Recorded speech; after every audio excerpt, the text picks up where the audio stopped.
It's a good day for gardening today.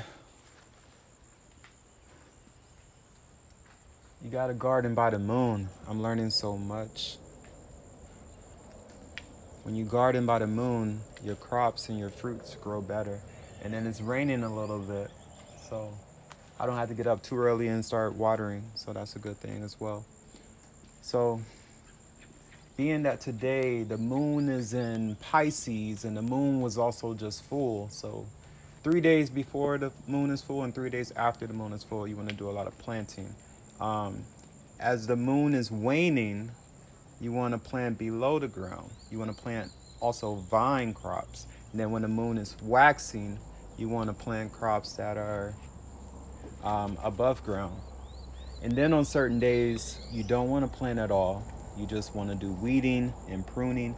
And then there's certain days you just want to let the garden breathe. It's like the garden is living. It's a living thing. So today is the last day to do some planting, and then tomorrow is recommended that I don't plant. I follow the stars. I follow astrology when I do planting. So bug there. But I did want to share a couple things. I never been on Instagram Live. I know I got like 40 followers on here. I really don't care. I was just wondering. I was just thinking about 2020 and, you know, what it means for everybody and what it means to me. 2020 is like the best year of my life. So many good things has happened this year that I'm thankful for. 2020 gave me the energy that I needed to actually step out into my purpose and into my calling even more so. I was already kind of heading in that direction, but it was like 2020 gave me that push. It gave me that boost to just jump out and do it. And I feel so aligned. I feel so much more energy running through me, and I feel so much more peace. And that's why I've been saying lately, like, my peace is not for sale, and I hope that your peace is not for sale. Nobody's peace should be for sale. Nobody's soul should be for sale. Don't sell your soul for money. Don't sell your soul for money. It's not worth it. At all. It's not worth it.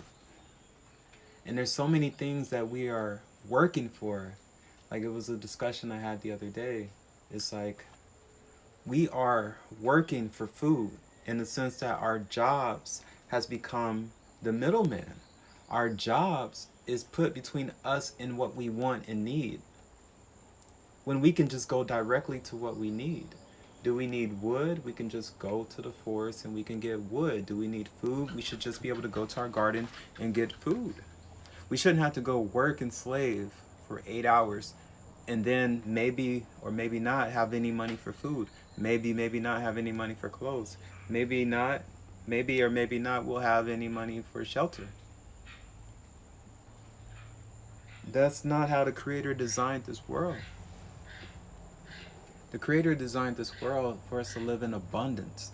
But a virus has entered this world and brought in destruction and chaos and disorder. And we got to cleanse that virus. Okay? That virus is a mentality. Because the mentality is the Christ, which is the mediator between body and spirit. It's the mind. We got to cleanse the mind, which will cleanse the body, and which also gives us direct contact to the cosmos, to the God, to the Godhead, to the universe, to the multiverse, to the cosmos. It's like we pay for water. And now we're in a state to where we're fighting to breathe. That's air. So we're paying for water. We're fighting to breathe air. You know, they're giving us these laws and restrictions, and they're bordering the land, that's earth. They're telling us where we can and go on our earth. And then the fire. They're burning the forest, right? They're inflaming our bodies with these toxins and this processed food. It's like we're at a real war right now. This is a real war. 2020 should be your wake-up call. If you didn't wake up in 2020, 2020, 2013, 2014, if you didn't wake up by then, 2020, you should be waking up. This should really bother you, okay? And it's not even about leaving a country and going off grid or semi off grid, which there's levels to being off grid, because you can say, I would say off grid is just a monk sitting in a cave. Now that's truly off grid. But then there's levels to off grid to where I guess people still have phones and computers. That's like, I call that semi off grid. You off grid, but not really. You understand? So you don't necessarily have to leave the country. You just need to get to nature, because a wise man said, city is not for humans. The city is made for robots.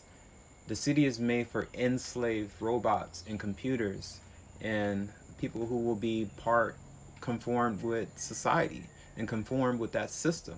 And anything that's not conforming with the system is a glitch. And that's why they have software, which is the agents within that system, that will point you out.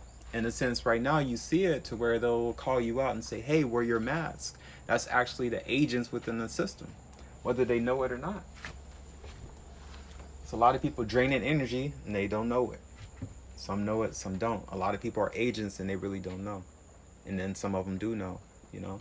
There's unconscious agents and then there's conscious agents, right? There's people who are spreading light just because they're being themselves. And then there's people who are spreading darkness just because they're being themselves. So it's always this duality. When you look above a city and you look down, it's identical to a computer. Because that's essentially what it is. It's a computer. It's a system. It's a mainframe. And everything is programmed, right? It's programmed to be like that. It's coded to be like that. So you cannot have any individuality or any uniqueness within this system. You can't really be yourself within this system. If you want to truly be yourself, you have to get into an environment that's welcoming. You got to get an environment that sings to your praises and that smiles at your presence and that welcomes your gifts and your creativity and your mind to just expand and create. Your hands can create, your feet can move, your heart can beat, and your heart can speak and your tongue can flow. You need to be in these kind of environments. Because one thing I noticed is that if you have a business, you're more likely to actually succeed more in your business when you get into a more productive environment. For example, my business and endeavors actually increased when I left the States, and people think the opposite. People think I got to get this business started, I got to get money saved, I got to do all these things before I leave the system. But reality is, when you actually leave the system, you have more energy to flourish, because you're in more alignment and the frequencies are higher and you're entering in a higher dimension, and anything that you think or speak will happen faster. Anything that you create and write will happen faster. Versus being in a system that's constantly draining your energy, that's constantly demanding your time, that's constantly pulling you in ways that your soul and spirit don't want to go, you know, that's going to bring you down. So you really got to think about these things. Like, we pay for water when water falls out the sky. You know, we pay for things to create fire, like lighters, when we can create fire with rocks. We can create fire with our energy. We pay for energy. Air can create energy. Water can create energy. Fire can create energy. There's so many things. We can get energy from the sun. We can get energy from the moon. We can get energy from the planets. There's so many things that we can get energy from that we pay for. You know, we got people paying $200, $300, $400 a month for energy. People paying $100 a month for water. People paying $500 a month, $1,000 a month for transportation. People paying millions of dollars with interest and loans and fees and closing costs on mortgages. When you can build your home, you can cut down a tree, plant another tree in replace of it, and build a home. You can get some dirt, clay, and build a home. You can do so many things. You can build a adobe house for free and live on it and pay nobody, you know. And then you live a long life, and then when you go, your earth home will go back to the earth. Your earth body will go back to the earth. You know? It's food. Someone told me they spend $500 on food a month. Why?